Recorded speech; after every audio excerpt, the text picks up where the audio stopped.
Good afternoon, this is Jeff with Sewer Tech Northwest. We're at 13209 Southeast Ankeny Court here in Portland, located at the front of the house.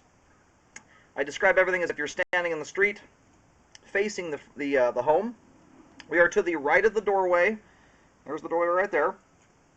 It's a tricky clean out to hunt down. It's one, if you don't know where the thing is at, you will never be able to find this without yanking a toilet and running a camera through the line. So this is one I do recommend putting a riser on. I've already attempted to go through the roof vent to no avail on this thing. It's just the configuration on this type of house, this kind of split level design, creates for very wonky lines that have lots of turns in them. So anyway, this is one you do want to put a riser on. It's a risky, you got to dig this thing out like crazy so river rocks don't fall into it. So you want your clean out to be a little bit more accessible than this ideally. And you also don't want to be digging around CPVC every time you have to expose this thing. So anyway, that's an easy fix. Putting a riser on a clean out is, I mean, talking like 20, 30 bucks in pipe and a fern coat at the store. It's no big deal. Just bring it up to ground level. We're going to check the overall condition, serviceability of the sanitary sewer line. Water is running. We're going to zero out the foot counter once we drop down to the base of the clean out. I'm going to start out in cast iron here.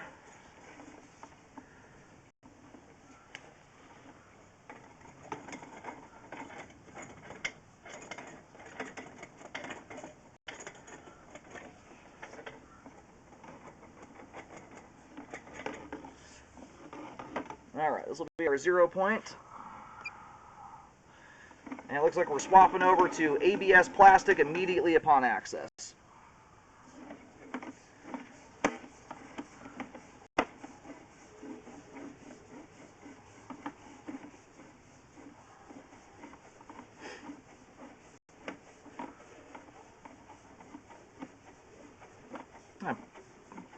Fairly clean looking flow line there. I'm going into some standing water here, which we'll take a look at on the way out when the line's drained. That's a very short-lived belly there. It's also a decent distance from the house. After 13 years of scoping sewer lines, 25,000 scopes later, bellies in plastic pipe are something that are getting really blown out of proportion. Not that they can't cause problems, but generally they do so. It's a conjunction of things. You need to have a pretty significant scenario with a fair amount of standing water for a length of pipe, but it's also got to be very close proximity to the home.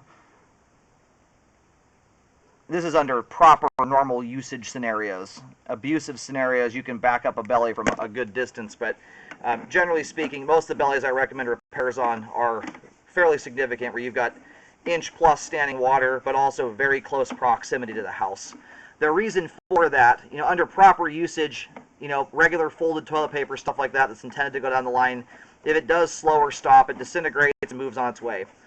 Improper stuff like paper towels and wipes, that's the junk that you really have to be concerned about. And balled up toilet paper like kids put down the line can create a similar effect, although those do disintegrate. They're just doing it slower than ideal. But it takes items that are very stubborn to break down and disintegrate, that can withstand the head pressure of that much water building up behind them. In most cases, if you get a blockage made out of balled up toilet paper your kids like to create, they happen more frequently than you even know, and water builds up for a few feet behind them and breaks them loose. So anyway, we'll revisit that belly here in a moment. It does not look like one I'm going to recommend a fix on. It's small, and it's also a decent distance from the house.